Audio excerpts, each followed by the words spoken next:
ನಾನು ಮಾಡಿದ ಒಂದೇ ಒಂದು ಮಿಸ್ಟೇಕಿಂದ ನನ್ನ ಯೂಟ್ಯೂಬ್ ಅರ್ನಿಂಗ್ಸ್ ಎಲ್ಲಾನು ಕಳ್ಕೊಂಡ್ಬಿಟ್ಟೆ. ಯಾಕೆ ಅಂತ ಹೇಳ್ತೀನಿ, ವಿಡಿಯೋನ ಕಂಪ್ಲೀಟಾಗಿ ನೋಡಿ. ಸೊ ನಾನು ಯೂಟ್ಯೂಬ್ ಓಪನ್ ಮಾಡಿದ್ದು ಮನೇಲಿ ಖಾಲಿ ಇರ್ತೀನಿ, ಸೊ ಹೊರಗಡೆ ಹೋಗೋಕ್ಕಾಗೋದಿಲ್ಲ ಅಂತೇಳಿ. ಅದಾದಮೇಲೆ ಜರ್ನಿ ಹಂಗೆ ಸ್ಟಾರ್ಟ್ ಆಗಿ ಮೊನಟೈಸೇಷನ್ ಕೂಡ ಆಯಿತು. ಅದಾದಮೇಲೆ $10 ಕೂಡ ಕಂಪ್ಲೀಟ್ ಆಯಿತು. ತುಂಬ ಅಂದರೆ ತುಂಬ ಖುಷಿಯಾಗಿದೆ.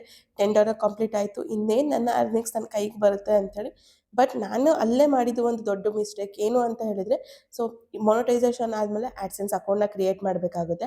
ಆ್ಯಡ್ಸೆನ್ಸ್ ಅಕೌಂಟ್ ಕ್ರಿಯೇಟ್ ಮಾಡ್ಬೇಕಾದ್ರೆ ನಾನು ಇಂಡಿವಿಜುವಲ್ ಹಾಕೋಕ್ಕೋಗಿ ಆರ್ಗನೈಸೇಷನ್ ಹಾಕಿಬಿಟ್ಟಿದ್ದೆ. ಸೊ ಅದು ಮಾಡಿ ನನ್ನ ದೊಡ್ಡ ಮಿಸ್ಟೇಕು. ಸೊ ಆರ್ಗನೈಸೇಷನ್ ಹಾಕಿದೆ ಅಂತ ಹೇಳಿದರೆ ಬಿಸ್ನೆಸ್ಸಿಂದು ಐಡೆಂಟಿಫಿಕೇಷನ್ ಕೊಡಬೇಕಾಗುತ್ತೆ. ಬಟ್ ನನ್ನ ಹತ್ರ ಬಿಸ್ನೆಸ್ ಇಲ್ಲ.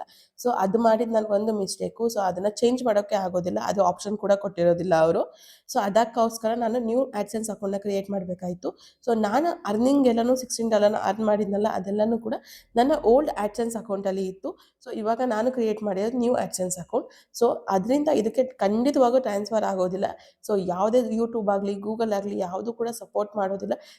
ಯಾರೆಲ್ಲ ಹೊಸ್ದಾಗಿ ಕಾಂಟೆಂಟ್ ಕ್ರಿಯೇಟರ್ಸ್ ಆಗಿದ್ದೀರೋ, ಸೊ ಈ ಪಾಯಿಂಟನ್ನು ನಿಜ ಮಾತ್ರ ಮರಿಬೇಡಿ. ಯಾಕೆ ಅಂದರೆ ತುಂಬ ಲಾಸ್ ಆಗುತ್ತೆ.